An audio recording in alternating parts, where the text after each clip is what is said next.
Assalamualaikum warahmatullahi wabarakatuh. Punya surah Hashr.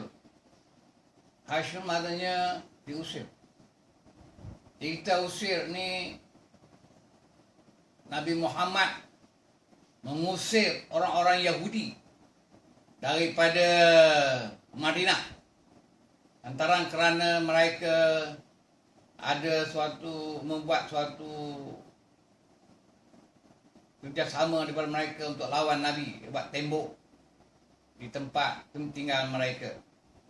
Sedangkan mereka telah buat perjanjian dengan Nabi untuk menjadi warga negara Madinah kerana yang taat ikut perintah bagaimana dibuat kerajaan Islam.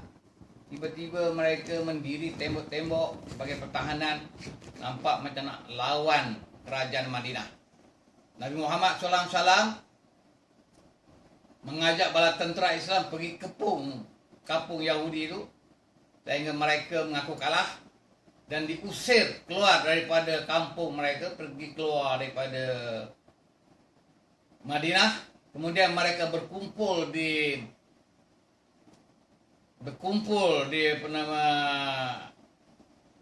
satu tempat di kalangan orang Yahudi untuk melawan pula dengan salam-salam. Itu dikenakan Khaybar. Maka berlakulah pula peperangan Khaybar. Dalam peperangan Khaybar ini pun orang Yahudi dikepung dan dia tak melawan, tak anggur. Ini menunjukkan tentera Islam kuat. Sehingga mereka diusir sehingga sampai ke Syria. Waktu mereka diusir itu hanya diberi bawa hanya barang mereka, setiap keluarga itu seekor unta saja. Yang lebihnya dirampas, dijadikan harta fight. Ini disebut dalam surah ini, harta fight. Harta fight itu merupakan harta rampasan perang, tapi tidak berlaku peperangan. Dia menyerah kalah. Tapi pihak musuh mesti menyerahkan harta mereka, hanya dibawa sedikit saja untuk keluar. Harta fight ini dibahagikan samalah dengan harta ghanimah, harta rampasan perang, iaitu diberi kepada Allah dan Rasul, keluarganya, dan kepada anak yatim, miskin, dan juga orang musafir. Ini di antara pembahagian harta fight itu kepada orang yang perlu pada bantuan. Bagaimana berlaku pada zaman Madinah, yang sebuah kerajaan Islam dikenali sebuah kerajaan berkebajikan. Kebajikan yang dibuat sepatutnya harta fight ini dibagi pada tentera seluruhannya. Kerana tentera yang mengepungkan kawasan itu mendapatkan harta fight, tetapi dibahagi kepada rakyat. Inilah keadilannya kerajaan Islam. Tentera yang bertokol lomos untuk mendapatkan harta fight, tapi rakyat yang diberikan kebajikan. Tapi di samping itu ada juga habuan tentera, termasuk dalam harta Allah itu. Diberikan hak Allah itu termasuk diberi kepada tentera dan juga kebajikan yang lain. Harta nak kepada Rasul, dapat bahagian Rasul dan juga keluarganya. Kemudian bahagian fakir, miskin dan juga orang musafir. Inilah ketentuan daripada harta fight yang dibagikan kepada rakyat dan juga kepada orang yang perlu pada bantuan. Sehubungan dengan ayat ini, Allah juga menyatakan mengenai bagaimana kaedah ekonomi dalam sebuah negara Islam. Kaila yakuna daulatan bai agniya minkum. Janganlah harta kekayaan dalam sebuah negara itu hanya diberikan pada golongan kaya sahaja di antara kamu. Seperti yang berlaku sekarang ini, sistem kapitalis. Harta kekayaan sebuah negara itu hanya dibolot oleh golongan kapitalis. Golongan yang punya modal besar, mempunyai syarikat-syarikat besar yang menguasai ekonomi dalam sebuah negara, dan ekonomi dikuasai oleh orang kaya. Orang kaya bertambah kaya, orang miskin papa ke dana, dan timbul juga berbagai perkara yang menyalahguna kuasa sehingga merampaskan harta negara atau menjadi penyamun harta dalam sebuah negara. Itu lebih parah lagi lah. Tapi dalam Islam, harta kekayaan negara ini harus diberi amanah kepada rakyat, yang dikatakan harus memberi hak keadilan, harta kekayaan itu kepada golongan kaya dan juga tidak ketinggalan pada golongan miskin. Golongan kaya boleh kaya dengan modal yang ada pada mereka, tak perlu dibantu, dia ada kaya dah. Dalam sistem kapitalis kan ni orang kaya dibantu lagi, lebih kaya bertambah kaya lagi. Orang miskin bagilah sikit. Dengan beri ni tapi tak cukup makan, apa tu habis. Orang miskin patut dalam sebuah negara Islam diberi modal untuk melepaskan diri mereka daripada belenggu kemiskinan. Modal itu diberi oleh orang kaya atas nama zakat ataupun sedekah. Lepas tu beri harta tambahan tak kira berapa banyak. Tu sedekah. Bunyi sedekah. Sedekah ni pemberian yang tidak minta habuan. Balasan semula, bukan penyaman. Itu sedekah.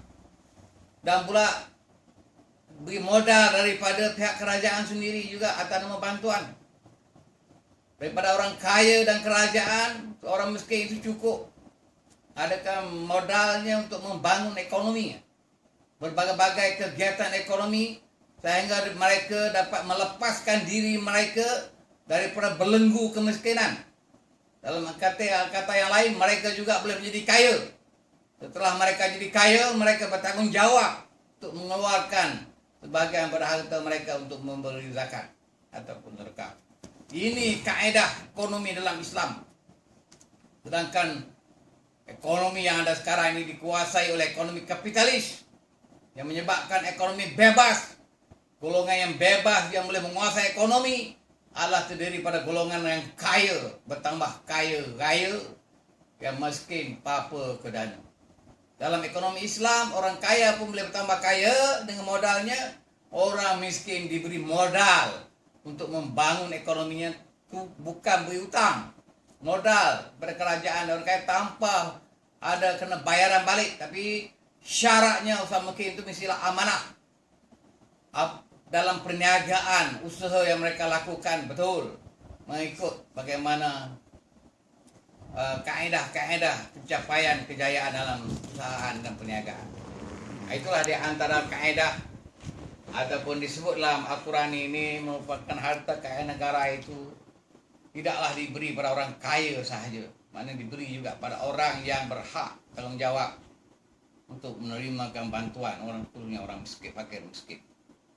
Banyaklah ceritanya, ada contoh dalam Muhammad SAW juga pernah melakukan bagaimana cara untuk menyelesaikan masalah rakyat. Nabi Muhammad memberi tanah kepada rakyat orang fakir miskin atas nama tanah kurnia. Bagi saja tanah tanpa kena bayaran, kemudian kerajaan pula bantu untuk memajukan perusahaan pertanian sehingga mereka boleh berusaha menjadi seorang yang kaya, saudagar kaya juga. Itu caranya nak melempas diri daripada orang miskin, orang fakir miskin jadi belenggu kemiskinan. Kalau orang miskin ini, orang fakir miskin diberi hutang, mereka dibelenggu dengan hutang, bertambah hutang, akhirnya apa kerana bankrupt. Karena tidak dapat menyelesaikan masalah hutang. Ini berlaku yang sekarang ini banyak orang muda dengan hutang. Nama PTPN nya belum kerja lagi dah hutang dah. Kalau nak menjaga sikit nak usaha hutang keliling. Bukan beri modal.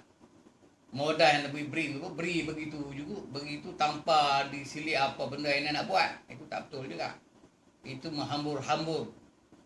Dan Islam kan tujuan nak menghambur. Bagaimana cara untuk melepaskan diri seorang itu untuk berbelenggu kemiskinan, termasuk beri pada pelajar ini beasiswa. Beasiswa ni beri sama ada orang kaya atau orang miskin dalam Islam. Kerana hak tanggungjawab tu pelajar, bukan mak bapak dia. Kalau kaya pun kaya pak dia. Anak tu macam biasa ya, sebab tu diberi beasiswa. Hak menerima beasiswa tu orang pelajar. Itu dalam Islam. Wabillahi taufiq wal hidayah. Assalamualaikum warahmatullahi wabarakatuh.